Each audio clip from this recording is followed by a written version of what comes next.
Bonjour à tous, je vais corriger l'exercice 2 que nous avons fait en classe aujourd'hui. Donc pour ceux qui n'étaient pas là, qui étaient en sortie italien. Devant nous, on a donc un trapèze rectangle ABCD avec une grande base qui vaut 8, une petite base qui vaut 2, et puis, je vais zoomer, sur le côté, un point M qui se déplace de A à D, et on appelle X la longueur AM. Nous, ce qu'on va chercher, ce sont les aires des triangles T1 et T2 et T3, des aires qui varient quand le point M se déplace. Vous essayez d'imaginer que quand le point M se déplace, les formes des triangles T1, T2 et T3 changent, et leur aire également. Dans l'énoncé, on vous dit que on note f, g et h les fonctions qui associent à x les aires de T1 et T2 et T3 en fonction de x. Ça signifie que la fonction f va représenter l'aire de T1, la fonction g l'aire de T2 et la fonction h l'aire de T3. Quand on vous demande de calculer f de 1, g de 1 et h de 1, on vous demande de calculer les aires des trois triangles lorsque x vaut 1, dans le cas particulier où x vaut 1. Ici, on a la figure lorsque x vaut 1. Lorsque x vaut 1, bon, la base vaut toujours 8, la petite base vaut toujours 2, la hauteur vaut toujours 6, mais ici on voit que le x vaut 1, et donc le segment qui est juste au-dessus a donc pour longueur 6 moins 1, cette grande longueur moins 1, et donc ce petit segment-là a donc pour longueur 5. Lorsque je veux calculer l'aire du triangle T1, donc f de 1, je fais donc le petit côté de l'angle droit fois le grand côté de l'angle droit, c'est-à-dire 2 fois 5, et je divise par 2. C'est la formule du calcul d'aire d'un triangle rectangle. On multiplie ensemble les deux côtés de l'angle droit et on divise par 2. Donc j'obtiens ici, vous voyez, 5 fois 2 divisé par 2. Je simplifie par 2 et j'obtiens 5. Pour le triangle T2, même formule. Je multiplie ensemble les deux côtés de l'angle droit et je divise par 2. 1 fois 8 divisé par 2 et ça donne 4. Pour le calcul de l'aire du triangle T3, c'est beaucoup plus compliqué. Il faut calculer l'aire du grand trapèze et retirer l'aire du triangle T1 et du triangle T2. Donc je répète, on calcule l'aire du grand trapèze comme si c'était une grande planche dans laquelle on va découper le triangle T1, le triangle T2, on va retirer ces parties-là et il ne restera plus que le triangle T3. Il faut donc calculer l'aire du trapèze en premier. Grande base plus petite base, de plus 8, fois la hauteur, 6, ici, le tout divisé par 2. Et on obtient 30. Ici, il y avait une petite erreur dans la correction recopiée par l'élève. L'aire du triangle T3, ici, c'est l'aire du trapèze ABCD moins, entre parenthèses, la somme des aires des triangles T1 et T2. Ce qui donne 30 moins 4 plus 5, ça fait 30 moins 4 moins 5, et à la fin on obtient 21. Voilà. Puis on passe au cas général. Maintenant on va exprimer chacune des aires en fonction de x. On ne calcule plus les aires dans un cas particulier pour une valeur de x donnée. Maintenant on fait pour x en général. Alors on repasse à la figure. On va faire exactement les mêmes raisonnements que ceux qu'on a fait précédemment. Pour le triangle T2, on va faire le côté de l'angle droit multiplié par l'autre côté de l'angle droit divisé par 2. Ce qui fait 8 fois x divisé par 2. Là, il y a une nouvelle erreur de la part de l'élève. On divise x, 8x par 2, ce qui donne 4x.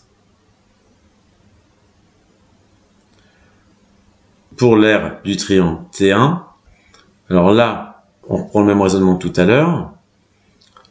La grande longueur AD, là, elle fait 6. Et la longueur entre M et D, Ça fait donc la grande longueur 6 moins le x qui est là. La longueur dm, c'est donc 6 moins x. De la même manière que tout à l'heure. Donc voilà, la hauteur complète ici du trapèze, c'est 6.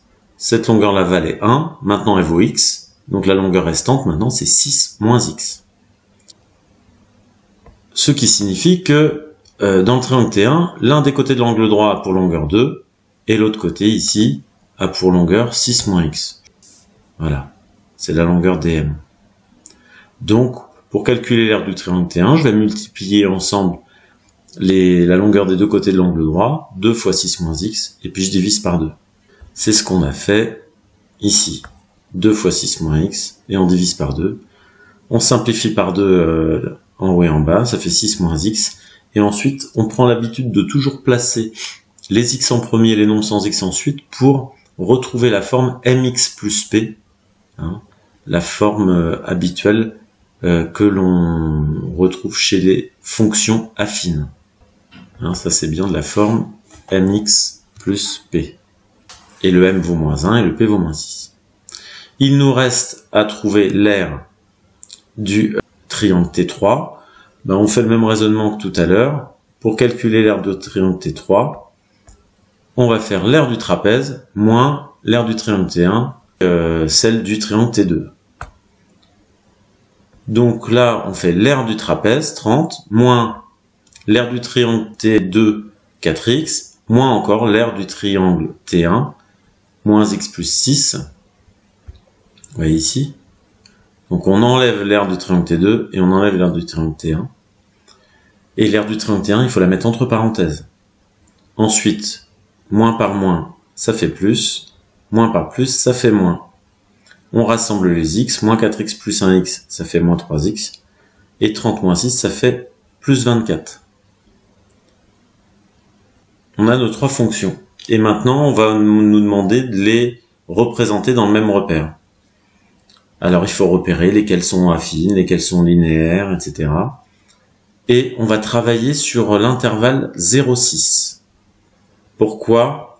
Parce que quand on reprend la figure de départ, on se rend compte que le point M varie entre A et D, se déplace entre A et D. La longueur minimale AM, elle est de 0. Et la longueur maximale AM, quand M est sur D, c'est 6. Donc, la longueur AM, la longueur X, ne peut pas descendre en dessous de 0 et elle ne peut pas dépasser la valeur 6. Elle est donc comprise entre 0 et 6. Donc on va travailler sur l'intervalle 0,6. Ça c'est important.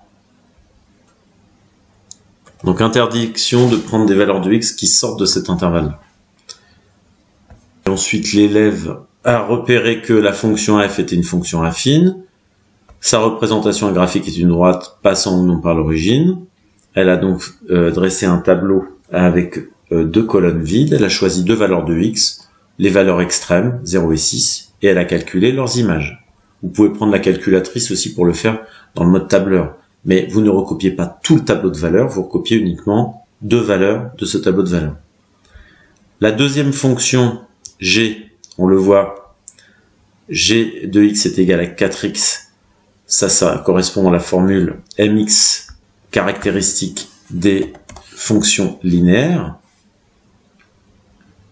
Donc g est linéaire, sa représentation graphique est une droite passant par l'origine. Comme on sait qu'elle passe par l'origine, il ne faut surtout pas choisir comme valeur 0. Donc là, l'élève a cru bien faire en choisissant les valeurs extrêmes, parce que c'est ce que j'ai dit en classe. Choisissez les valeurs extrêmes. Si vous travaillez sur l'intervalle 0,6, prenez l'habitude de prendre 0 et 6. Mais pour une fonction linéaire, on sait déjà que sa représentation graphique passe par l'origine. Donc on sait déjà que l'image de 0, c'est 0. On a juste besoin d'un autre point que l'origine pour pouvoir la tracer. Donc on ne choisit qu'une seule valeur de x, et cette valeur, on la choisit différente de 0 pour obtenir les coordonnées d'un autre point que l'origine. La troisième fonction, ça n'est pas une fonction linéaire, c'est une fonction affine. on le voit, elle est de la forme mx plus p. Le m vaut moins 3 et p est égal à 24.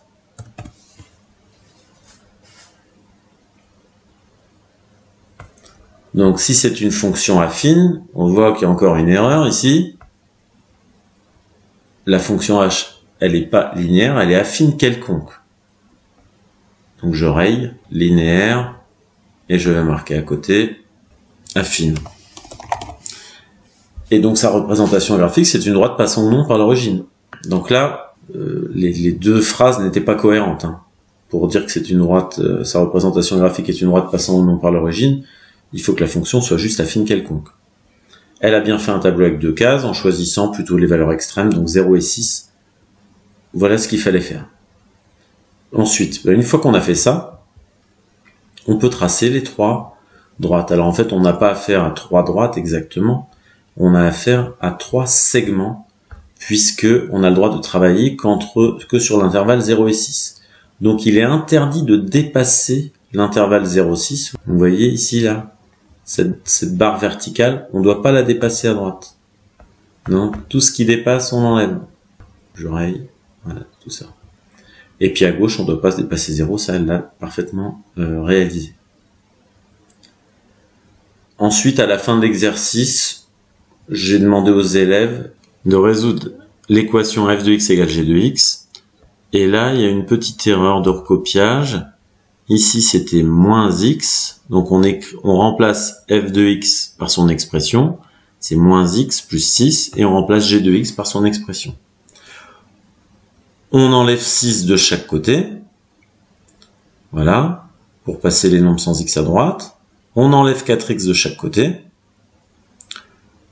Moins 1x moins 4x, ça fait moins 5x. Et on élimine. Donc après, il faut s'en aller ici pour comprendre. Et on divise de chaque côté par moins 5, ce qui fait 1,2. Les deux fonctions f de x et g de x sont égales lorsque x vaut 1,2. Ça signifie que l'aire du triangle 1 et l'aire du triangle 2 sont égales lorsque x vaut 1,2. Graphiquement, ça signifie que la droite représentant f et la droite représentant g, donc la droite rouge et la droite verte, se coupent ici, et que l'abscisse du point d'intersection, c'est 1,2 à environ. Là, on voit que sur le dessin, c'est peut-être pas tout à fait ça, même si ça m'a l'air quand même bien tracé. 1,2. Voilà pour la correction de cet exercice. Merci de votre attention.